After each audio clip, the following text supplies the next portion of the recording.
Hello, everybody, and welcome back to another episode of The Push with Nick and KP. KP here, Nick is with me as well. We're going to be running through everything that happened from this week's WWE televised programming, from Monday Night Raw all the way across to Friday Night Smackdown.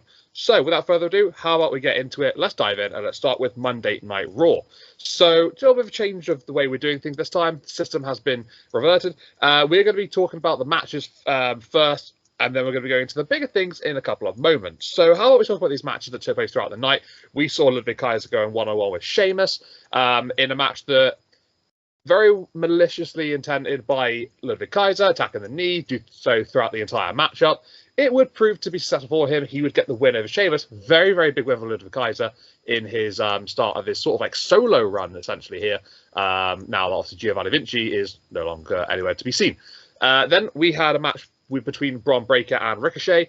This one was pretty heavy hitting throughout the majority of the contest. Bron Breakker, he brings that to his game. Ricochet heavily taped up, injured from the spear last week from Bron. Bron would use that to his advantage. He'd get the win over Ricochet, and there'll be a little bit of a melee afterwards, featuring the likes of Ilya Dragunov and a lot of security members trying to keep Bron away from everybody. Then we would have a match between Natalya and Kiana James. So Kiana's first match on the main roster. We've been waiting a couple of weeks now.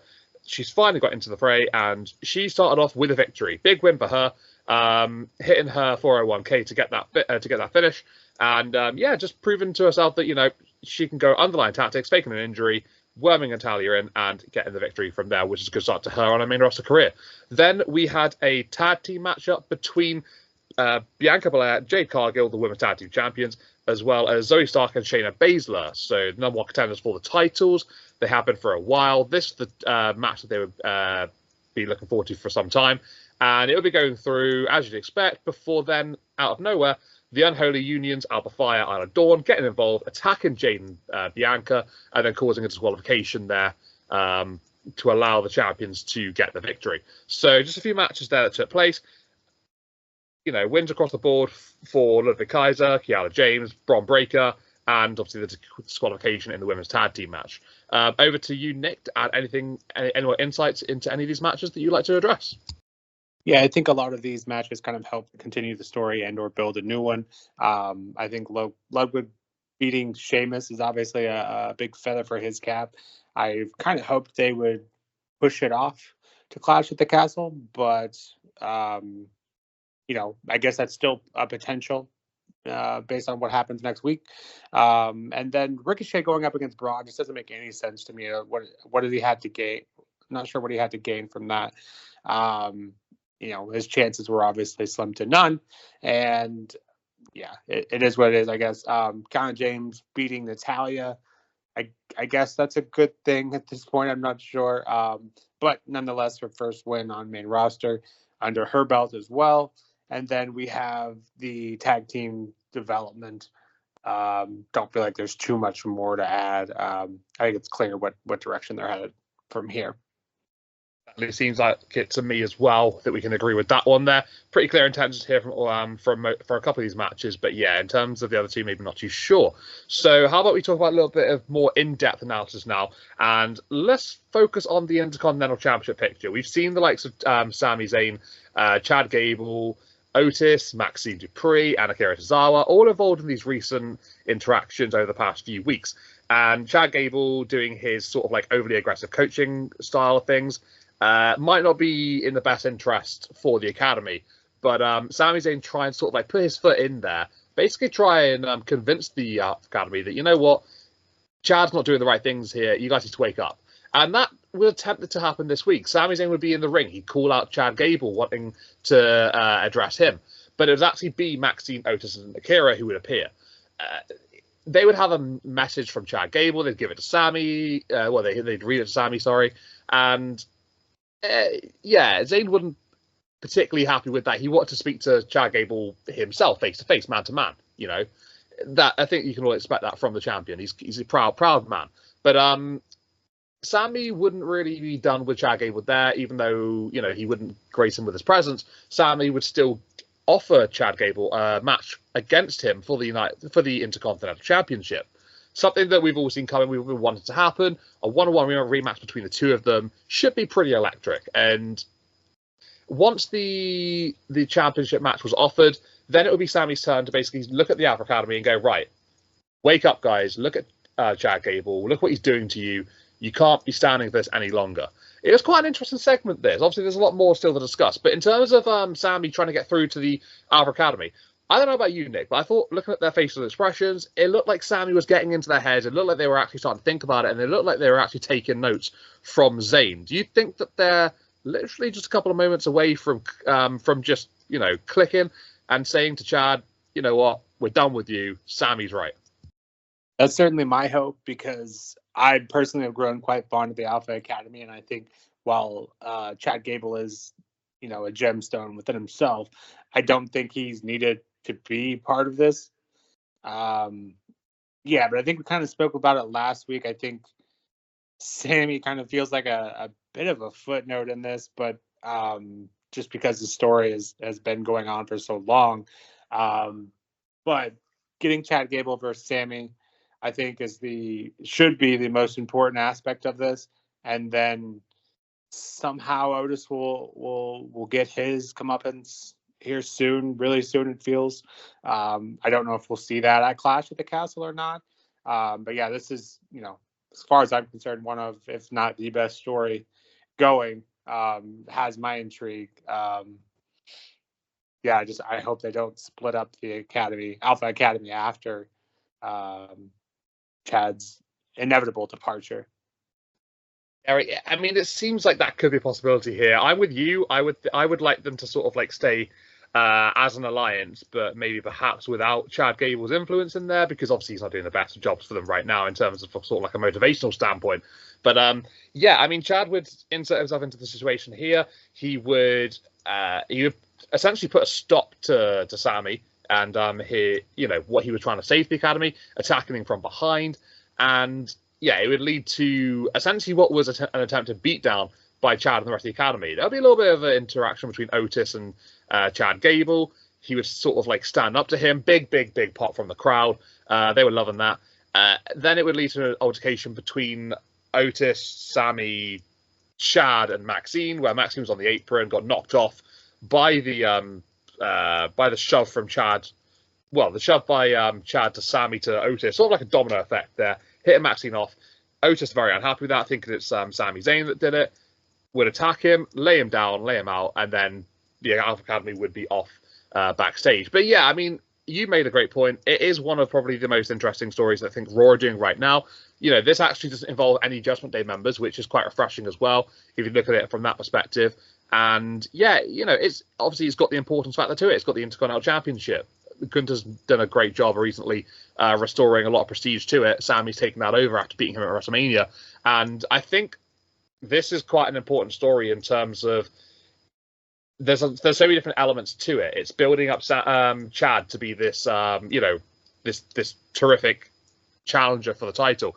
It's testing Sammy's mettle as the champion, mentally, physically, emotionally. There's so many different elements to his character that's being tested right now.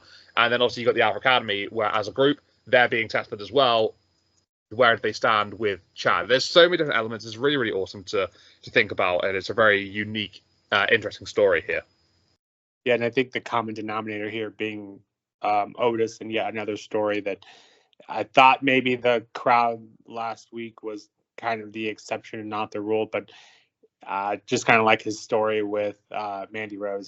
He's so over right now, and let's hope they kind of cash in on this one before it's too late. I felt like the last time they did it was a little too late with his Money in the Bank run. But yeah, as you had mentioned, a very refreshing, not part of the Judgment Day story, which I think is a great segue into what took over most of the night on Monday Night Raw.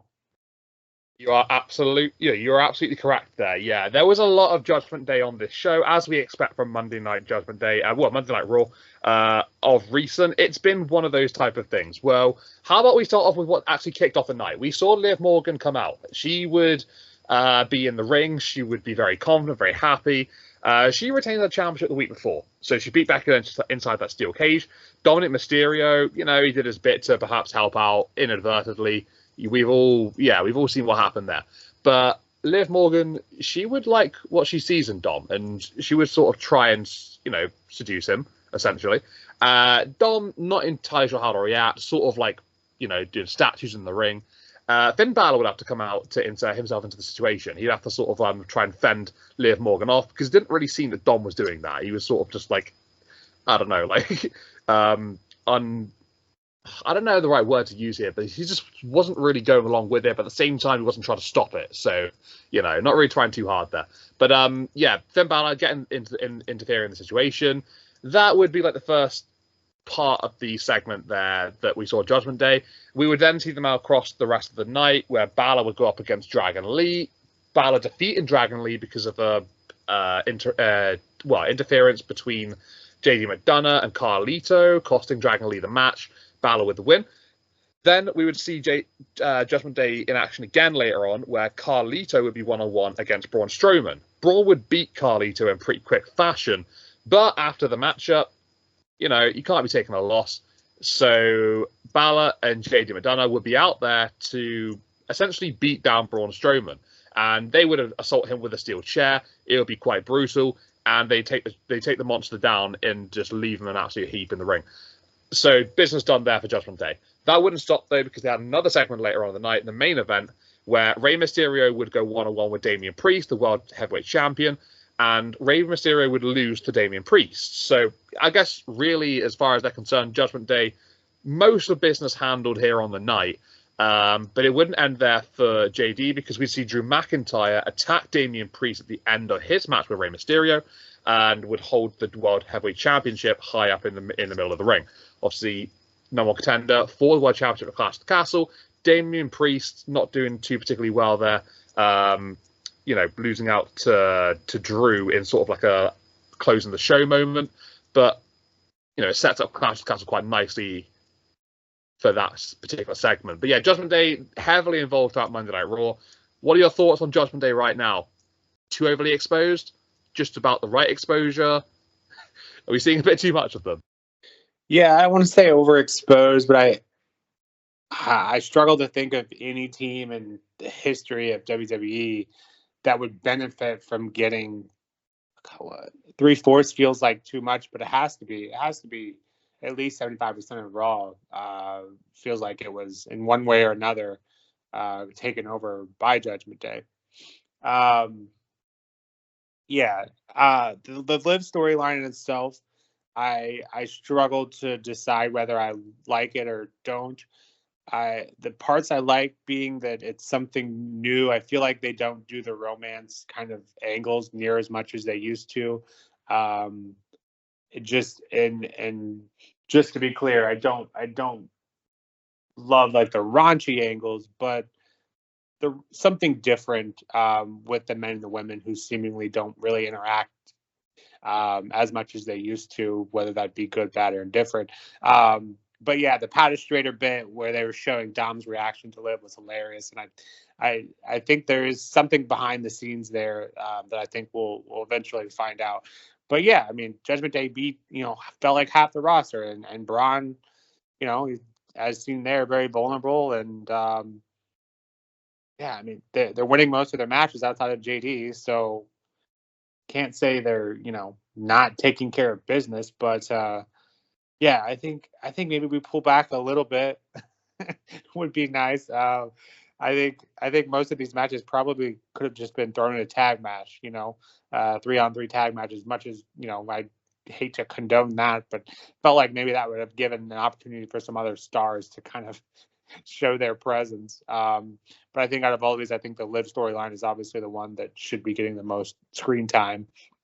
And then maybe the end with Drew, obviously, working on that Clash in the Castle build up. But yeah, overall, just maybe back off a little bit next week, and I'll be okay. I feel like we could be asking a little bit there.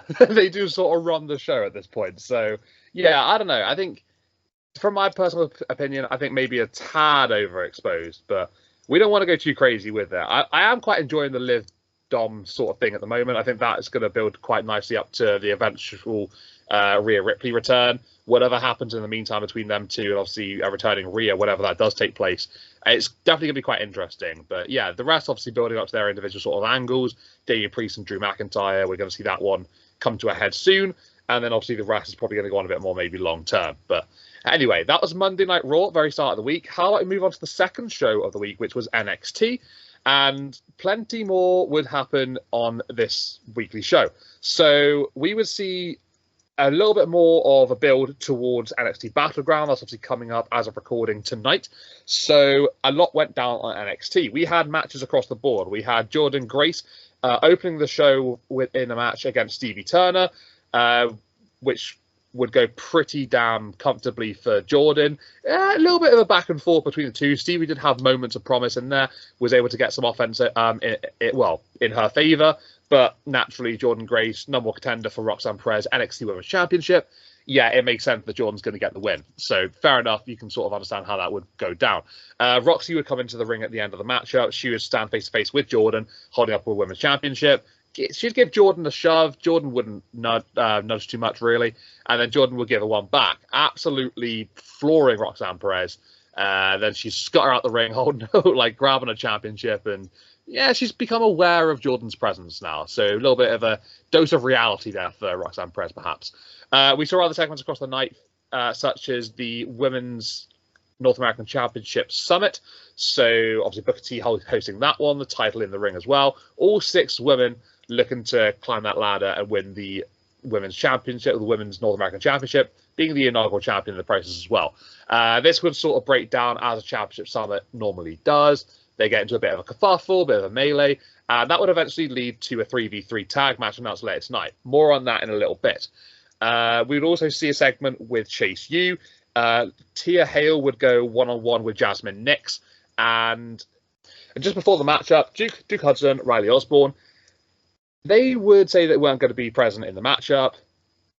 Tia Hale, a little bit taken aback by that. Ridge Holland would come back into the fray and basically say that he was going to be there at ringside. Tia Hale slightly picked up by that, but still a little bit confused about Duke and Riley's absence.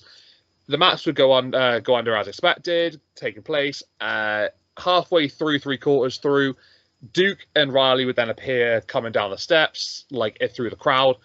Once Tia Hale would realise, be a little bit of confusion there. It wouldn't immediately lead to the finish, but it would be about a minute later where the finish would take place.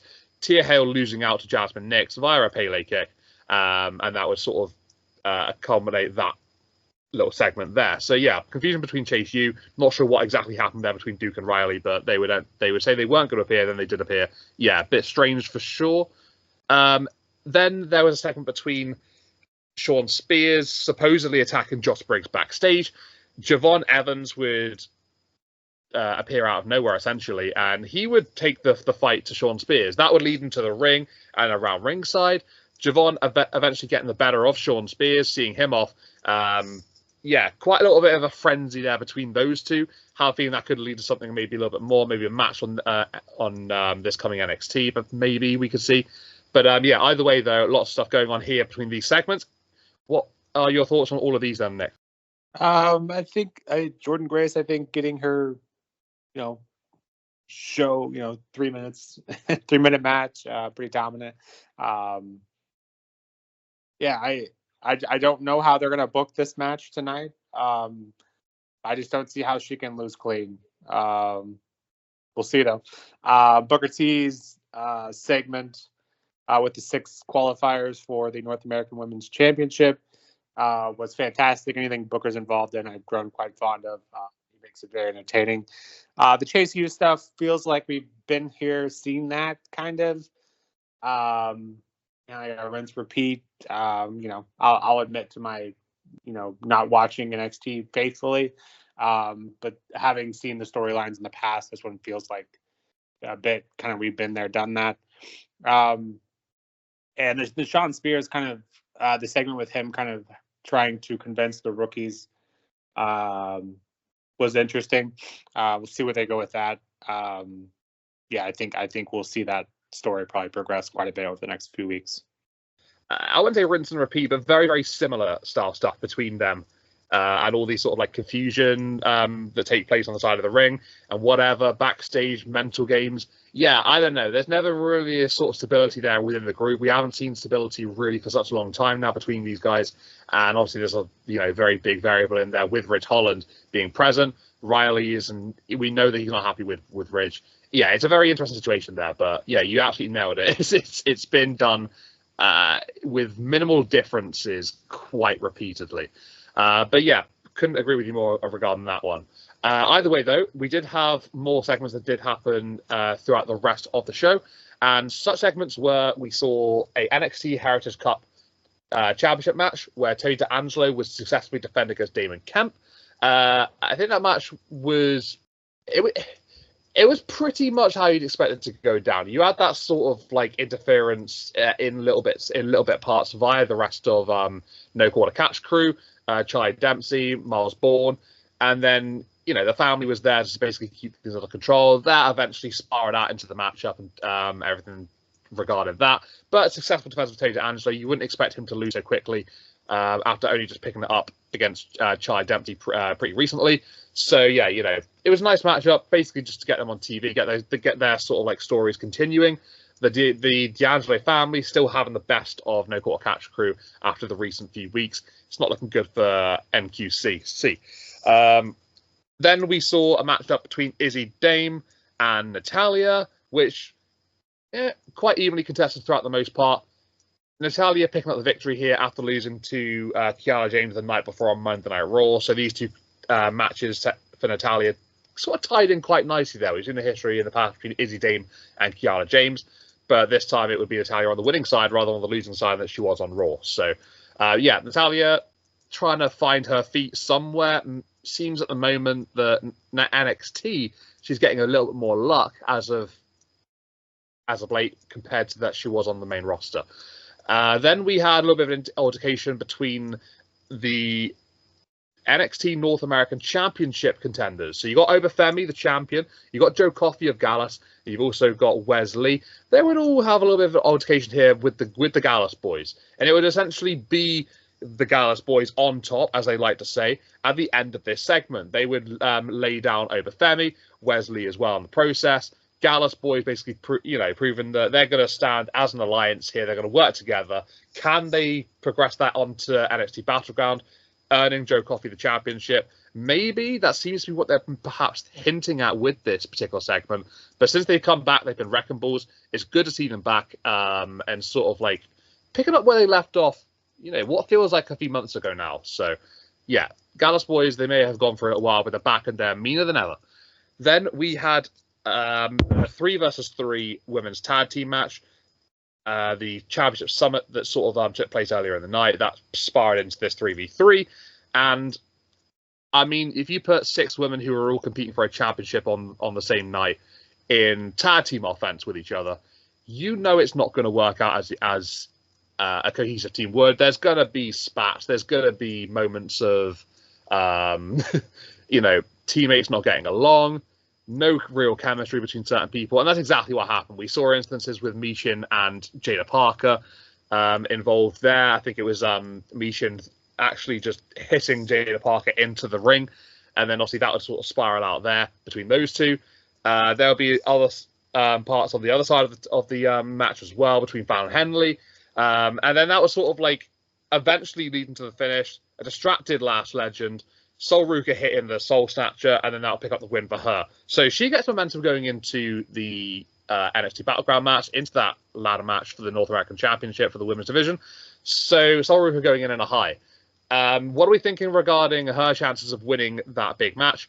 And maybe everything else will sort of spiral out in here. What are the biggest moments in your opinions then, Nick? Yeah, unfortunately, if you believe in the go-home curse, Sol Ruka, who I had as my biggest chance of winning on tonight, that doesn't set well if you believe in that sort of thing. But we'll see. We'll see if that curse holds up. Either way, it should be a good match. That goes without saying. The rest of these, I felt like, didn't add too much to the current storylines. I think the Obafemi match for the North American title on the men's side will be could be one of the matches of the night, I think, tonight. And then No Quarter Catch Crew, the family, I feel like it was just kind of there. I didn't feel like progressed too much of that storyline. So yeah. Yeah, I couldn't really agree more to that. We didn't really have too much more to say on NXT because we've obviously gone through a hell of a lot so far. But we do have one more segment that took place on that night, and that was the ending segment. So we've seen Ethan Page in the last couple of weeks, inserting himself into the situation of absolutely nothing. He would just come about. He'd insert himself into the NXT Championship picture immediately by going after Trick Williams, and that would serve him, pretty well off, to be fair. If you're gonna make a start in the company, you go after the biggest guy possible, and at the moment it's Trick Williams. He's the champion. So that would lead to what would essentially be a story across the whole night here. Ethan Page and Ava having conversations in the office. Ava not happy with the demands that Ethan is requesting for. We don't know what those demands were until the main event. So they would be sat in the middle of the ring at a table, Ethan Page and Ava just chatting. Ava's still holding out that she's not going to be signing this contract based on the demands that Ethan Page has asked for. Obviously, we still don't know what's happened here. Trick Williams would eventually come out and insert himself into the situation. Just checking to make sure there wasn't a second slide. Didn't think there was. And he would basically say to Ava, I don't care what's on there. You sign that contract because I want a piece of him. So Trick, irrelevant of what was on there, didn't need to discuss it. He just wanted to go up against Ethan Page and get some payback, get some revenge based on that attack that he suffered from beforehand. And this is where the information will come out. Ethan Page would, he'd sign it, no problem. He's obviously going to, right? Then Ava, very, very hesitant still, she would then announce what the stipulation was. The stipulation being that Ethan Page would get a NXT championship match at Battleground. I mean, yeah, you're giving this guy who's just come into the picture his very first match for the biggest prize on the roster. That's quite something. That's quite the introduction. And you could say that he hasn't earned it. You could say that he hasn't proven himself in NXT. There's so many things you can say in regards to that, and you'd probably be absolutely right. But hey, there must be big stock in Ethan Page, because I mean they put them in the picture straight up as soon as they possibly can. So that must speak volumes, right? Regarding the contract stipulation and everything that happened here with Ethan Page, what are your thoughts on Ethan as an individual? Do you think he's ready for this? Like, we haven't really seen him in the ring in a WWE picture. So, yeah, what are your thoughts on this? Do you think it's too early? Way too early? Do you think he should prove himself first? He hasn't even had one match yet. Yeah, I'm not going to answer your question yet. I will answer your question next time we talk about NXT on a video, because I can't help but agree to a certain extent. Someone coming on NXT, and personally, I don't watch AEW, so I can't speak to his track record there. But in terms of the promo abilities and how that's gone, I don't think you could make a bigger impact, a much bigger impact as quickly as he has.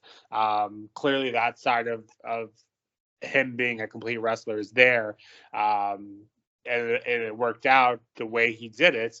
It may not set right with some people, either on the roster or as NXT fans, but you can't argue his logic and that it worked. So we'll see how that goes tonight, and then I'll get back and answer you. But if he has it in the ring as well, which I'm partial to believe that he probably does, and why NXT would allow him to put himself in this picture from a booking standpoint. But I'm intrigued. So he has my attention. Yeah, I mean, me too. To be fair, yeah, all eyes on Ethan Page coming up on NXT Battleground. Can he deliver? Is he, as big a hype as they seemingly appear to be delivering him as? So, yeah, very, very interested myself as well. I think you pretty much hit the nail on the head there. Excited to see Ethan Page in action up against Trick Williams, NXT Battleground. So, that was NXT as a whole. How about we go on to Friday Night SmackDown now, the third show of the week. Let's dive in and talk about everything that happened here on the Blue Brand. So, segment start of the night. we saw Tonga Loa being anointed into the bloodline. Big segment to kick off the show. We saw a little bit of an evolution here. We saw Solo Sikoa be officially known as, whilst Roman Reigns is not on the scene, the head of the table. So he's clearly stepped up there and reached that particular monocle. We've then also seen an evolution here in, obviously, Tonga Loa. The segment's about him being anointed. Yes, okay, he's now in the bloodline officially. But also Tama Tonga. Tama Tonga as well, there was quite a big part here because he would be known as, going forward, to be the right-hand man, obviously, to Solo Sikoa, the tribal chief now.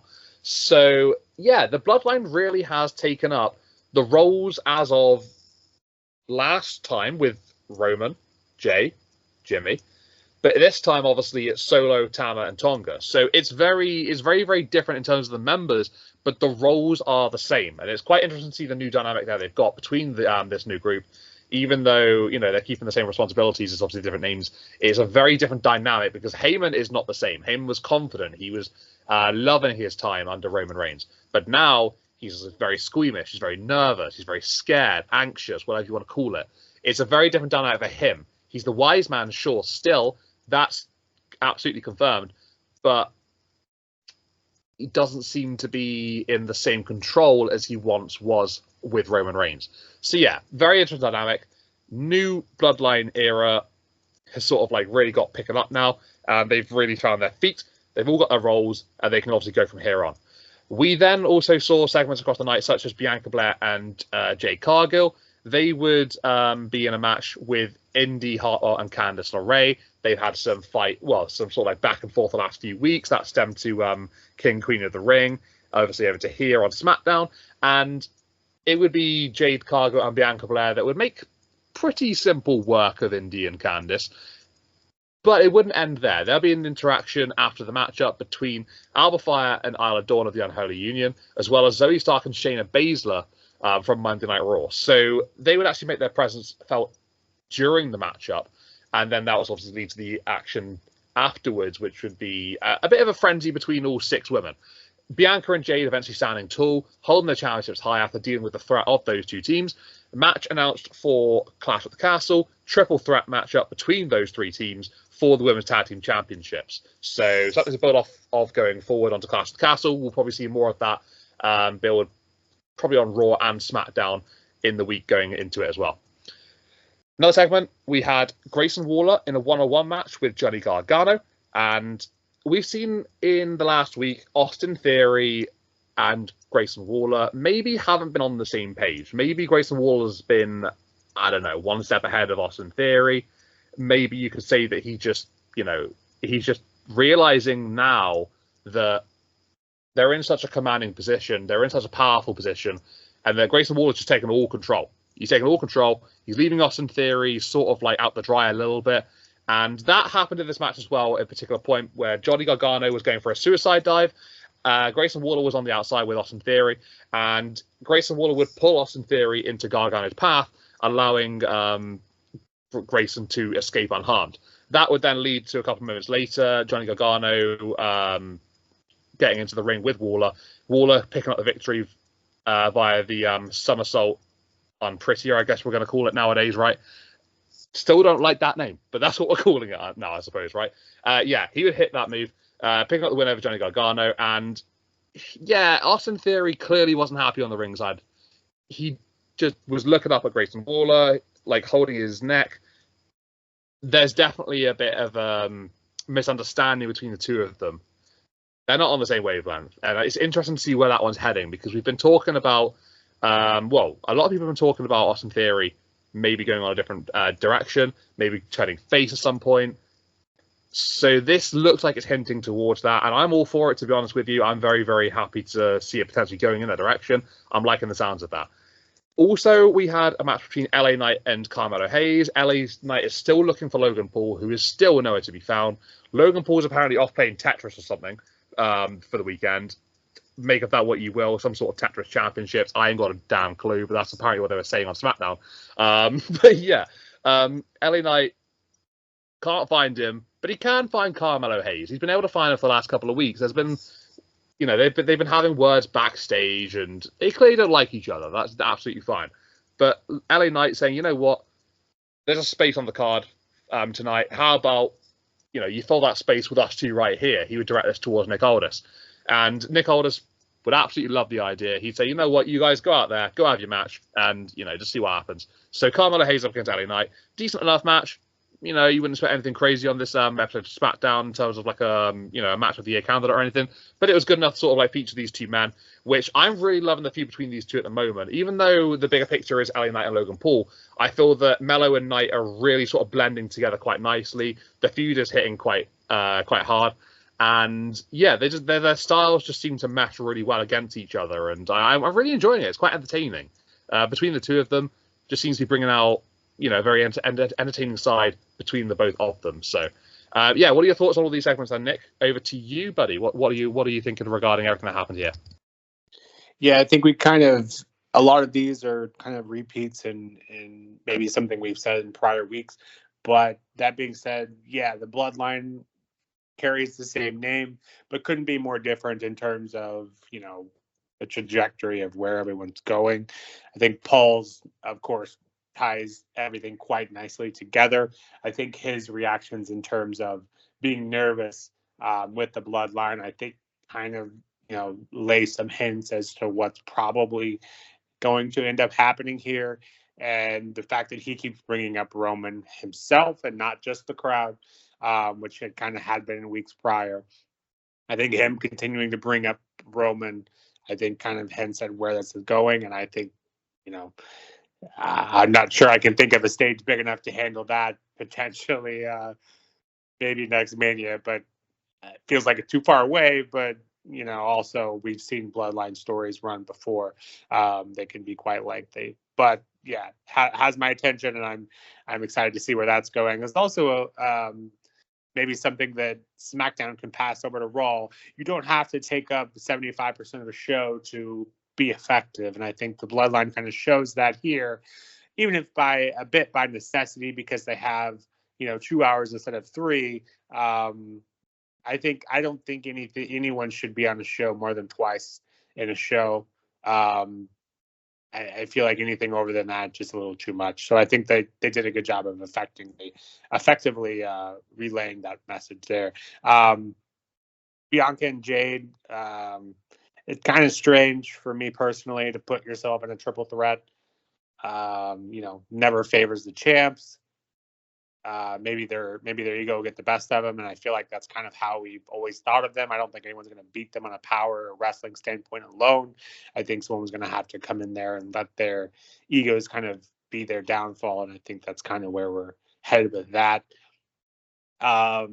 Theory and Waller is interesting.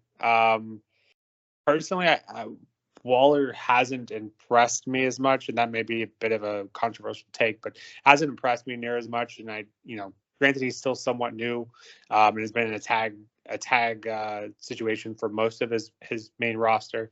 But I think Theory is clearly a much better wrestler at this point, and seems to be able to just a little better, another level from Waller. We'll see where Waller goes, but yeah, I think both of them, are just better than a tag team, though. So I'm all for the split there and get tag team titles on someone else. The LA Knight, Carmelo story. I felt like this was, and I guess it'll continue because it got the roll-up pin, and nothing ever ends on a roll-up pin. But yeah, I'm more excited for this than I am, LA Knight. Inevitable clash with Logan Paul. Yeah, I was just surprised to see Carmelo take a loss, even if it is from LA Knight. But I think it kind of works in that LA Knight kind of gets back on the winning side of things. Felt like he hadn't had a big win in a while is noteworthy, and I think Carmelo coming up and making a debut and a splash in his debut, I think it kind of continues everything there.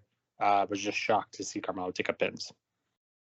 Yeah, I think I would like to see more wins for Carmelo Hayes. He has been on the losing side, I think, more than anything since coming up on the main roster, but I think it's still early for him. So, He's been shoved in with pretty big names, Cody Rhodes, LA Knight. So, I mean, it's good exposure for him either way, I guess. So, yeah, either way, would like to see him win a bit more, but I suppose he's still being utilized with big names, so can't really complain too much there. But yeah, I think you made a lot of great points there across the board. That wasn't everything that went down on SmackDown, though. We did have a couple more bigger things to go about here, and one of the bigger pictures that we're going to be speaking about, the Women's Championship. So Bayley. She has been in interactions recently with Chelsea Green and mostly with Piper Niven. And this has sort of been building up to a boiling point. Piper and Chelsea attacking Bayley in previous weeks. I think we saw that 2 weeks in a row where Piper would be standing above Bayley at the end of the assault. And this was more of a chance for these two women to actually have a chat, to go face to face, to talk to one another, and to build up something a bit more. And I think we'd see just before, either just before this took place or just after it took place, but a match between these two announced for Clash at the Castle. I think actually it was just before this took place. So, yeah, this match being built for Clash at the Castle, we'd expected that in previous weeks. It seemed like it was going to happen. Obviously, Piper being from Scotland, it makes sense. And then Bayley being, adored by the UK fans with the chants and whatnot. That'll be wonderful as well for her to get the reaction there as well. But this would be a slightly different case because we've seen a lot of Piper attacking Bayley in recent weeks, right? This wasn't so much like that. This was Chelsea doing a little bit of an intro down the entrance ramp, get into the ring, and then Piper would take the mic and take absolute control of the situation. She would deliver a pretty damn good promo as far as I'm concerned here. She'd get into the face of Bayley. She'd address why she is ready for the championship match. She'd say why she's proven herself in the past, that she doesn't need Bayley's approval to be in this situation with her. I thought the words that Piper said really, really, really did hit home. She spoke about her time in other countries and other promotions, working and being world champion there, and how she's been successful in the past. Bayley thinks she's got a lot to teach Piper, being more of a veteran. I think she mentioned just before being cut off by Piper in Chelsea, how she'd been around the scene for quite a while. She's surprised she'd never had a one-on-one match with Piper Niven. So she was quite surprised about that. But Piper being absolutely confident about the situation, really getting in the face of Bayley, really getting to her on a even sort of level-headed mentality there. This was a really good promo, I thought. What did you make of Piper's mic couple of moments there? Basically just getting in the face of Bayley and just, really, really cementing herself as a candidable threat to Bayley here. Yeah, and I think I was singing her praises last week just based on how quickly they kind of pushed her up the ladder. And in my opinion, shouldn't have had to be pushed up the ladder. I think she should be up there, with the likes of Bayley in terms of abilities. But I think I do want to correct myself on my tangent last week about Piper. I mentioned her my first exposure to her at Evolution, and of course I meant to say the Mae Young Classic. I think they were around the same time period, and the Mae Young Classic ended up kind of allowing Evolution pay-per-view, all women's pay-per-view, to take place, and that obviously didn't go well. But that being said, I think Bayley did a good job here of kind of elevating her, even though she is the face, saying that she had respect for her. She doesn't need Chelsea, and she did see her at the Mae Young Classic and knew that she had it. That being said, as much as I love Chelsea Green, yeah, Piper does not need her. Completely handle her own on the mic, and I love the dynamic here because yes, we're going to be in Scotland, but naturally you would think the hometown person would be it. But as you mentioned, Bayley is adored, and we can just say universally at this point, right? That'll be an interesting dynamic to see how that match goes. But yeah, as if I wasn't looking to it enough, yeah, I'm really excited for that one. I really hope Piper has a good showing because I think she can prove she belongs here, which again I believe she does. Maybe this is just the exposure that she needs, and a good reminder for everyone that she can be a top star. 100% agree. I'm excited for this matchup. Want to see Piper in a big matchup like this. perfect for her being in Scotland. Should be a really, really interesting dynamic. But I think also something I want to say just before we go on to our next part is this championship reign of Bayley hasn't really been built up to be anything crazy up until this point. This particular segment here, I thought, was a little bit of ignition in the tank to really get things going here and to really pick up the intensity.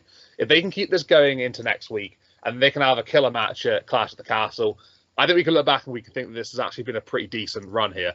But as long as they can sort of keep that momentum going into the event, hopefully they can, because I think Bayley's booking for a while now has been criticized in heavy parts. So I really do hope that they can sort of deliver going into that matchup, and then they can sort of like keep that momentum going afterwards as well, and to really really get Bayley a title reign that, you know, she can be proud of. She's had them in the past. There's no reason why she can't have another one. So let's go on to another segment here, and this would be the Bloodline back in on the camera, back in on the images, and they would be in the ring going in 3-on-3 against Kevin Owens and the Street Profits. Street Profits have been in the situation of the last couple of weeks. They had a matchup against Tonga and Tangaloa last week. Tama Tonga and Tongaloa last week, and they wouldn't get the better of them then. Then they would have a matchup between themselves as well as Kevin Owens up against Solo and obviously Tama and Tonga respectively there as well. So, I mean, you'd expect this one to spiral out, to get a bit out of control. The Bloodline have been very aggressive as of late. Paul Heyman hasn't liked that aspect of them. He's been very scared, very worried about this, very anxious. We spoke about that a couple of minutes earlier. And this would essentially be the same sort of principle. It would spiral out of control at one point because it wouldn't end in a typical way. It would be a disqualification. Bloodline getting overly aggressive, causing KO and Profits to get the victory here. But it would spiral out of control from there on. They would deal with the Street Profits. Their beef hasn't been with Street Profits during this. It's been with Kevin Owens mostly. We've seen bits of Randy Orton. He's not on the scene at the moment. We can talk about Randy Orton another time. But this is all about them and Kevin Owens, particularly right here, right now, because Kevin Owens will not stand down from them. He will always stand up to them, and he will always bring that fight because that's his mantra. That's what he knows to do. And after the matchup, we would see a power bomb. Before I say into that, we see Solo Sikoa hit a spear on Kevin Owens, whilst Tama and Tonga would be holding Kevin Owens in the middle of the ring. So the crowd will be chanting, "We want Roman" all night. They wanted Roman throughout this entire part, but they weren't going to get Roman. He's gone. He's out of the way for a little while. He's not going to be coming back for whoever knows how long.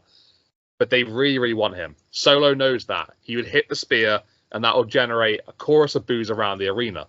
Then that would all spiral out to ringside, where they would get the announce table prepared.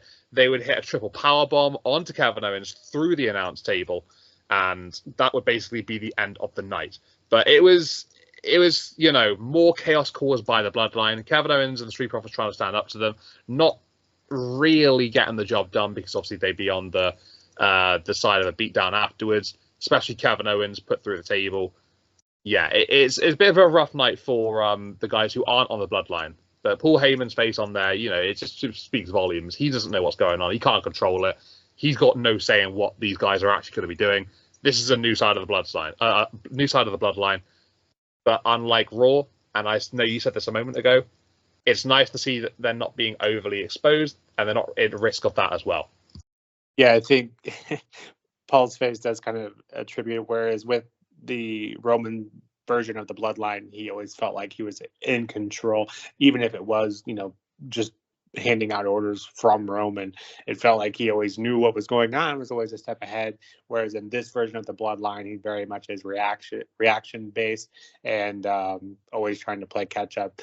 The last bit too, where I believe it was Solo looks over at him and he kind of hesitantly puts his one to the sky. So this is great. The Street Profits in there feels a bit weird to me. I don't really know why they're there, other than it's another face team to kind of even the numbers. But yeah, we'll see where this segment goes, and then I think The only other bit I think that I didn't include was the Rhodes and Styles little spat where basically Rhodes said, I'm going to make you do what you should have done, what I should have made you do last time. And that's basically changing their match at Clash of the Castle to an I Quit match, which, I think they had to up the stakes because they realized how good their last match was at Backlash. So looking forward to that. And overall, I think SmackDown did a great job of telling a lot more stories in a lot less time than Raw did. Yeah, I can agree to that as well, to be fair. I'm enjoying the shows at the moment. I think that SmackDown has taken a little bit of a dip since Roman left. But, yeah, I don't know. I think with Cody taking the title, it doesn't seem as prestigious as it was. But I think regardless of if it's Cody, if it was anybody else, it's such a hard void to fill. Obviously, with Roman, his presence, his aura that he had over the title of the situation, he had it on lock for so long. Anybody who really took it over was going to have a tremendously difficult job to provide some sort of entertainment, some draw to the championship.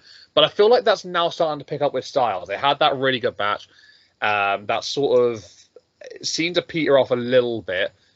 Styles questioning whether he was going to continue, whether his time was going to be up soon.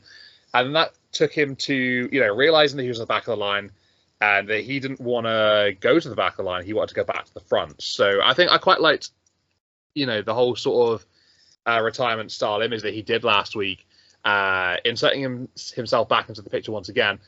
Cody accepting and also going to that I Quit match, which should be absolutely freaking phenomenal, pardon the pun. Clash of the Castle is looking quite nice as a match card. But yeah, I think I do sort of sympathize with Cody because it's not his fault. It's just the void is so big to fill, and anybody would struggle, in my opinion, to really match those heights that Roman was setting. But Raw is suffering a lot at the moment. They've lost the likes of Seth Rollins, Becky Lynch, Rhea Ripley.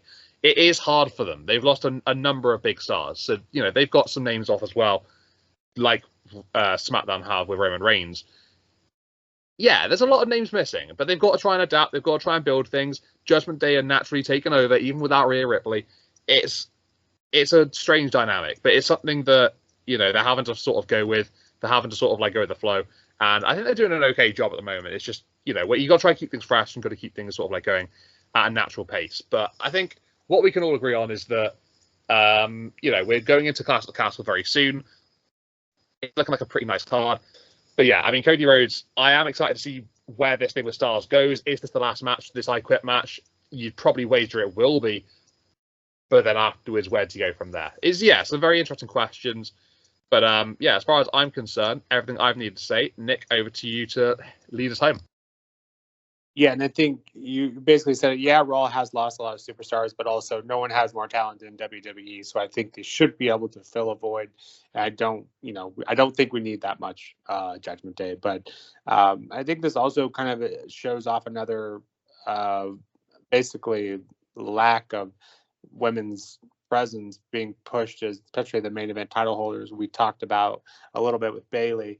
And her lack of quality booking in the past. I think this feud could potentially open that window or that door back open for them. But even Liv's kind of reign is heavily involved with the Judgment Day and kind of taking a back seat to that almost. And so she feels like that title kind of comes secondhand. So I think that's an area of improvement. It could be something else than the Judgment Day could kind of take that void. But yeah, Battleground tonight as of recording this. Clash of the Castle next week. So yeah, we're in a good time right now. And we'll have lots to talk about in the next couple of weeks. Yeah, absolutely. I mean, Clash of the Castle is coming very, very fast now. It should be a nice show. And then obviously we can sort of take a little bit of a gauge from there, and we could go off from there afterwards. But yeah, I mean, lots of things to look forward to. You made a great point with the lack of talent. Not the lack of talent, but the names being out on Raw, and that they do have a great depth. Come on, give us someone else. Go on, Raw. It's not the Judgment Day show. We have loads of options here. Give them a chance as well. By the way, guys, thank you very much for tuning in today. Thank you very much for giving us a listen on everything that we had to say regarding Raw, NXT, and SmackDown this past week. If you've got anything to say, if you have any comments, please leave them down below the video. If you like what we're putting out there, please hit a like, please subscribe to the channel, and we'll be putting out some more videos going forward as well. So thank you very much, everybody, for tuning in. Appreciate you all. This has been The Push with Nick and KP, and we will see you in the next video. Take care, everybody, and bye-bye.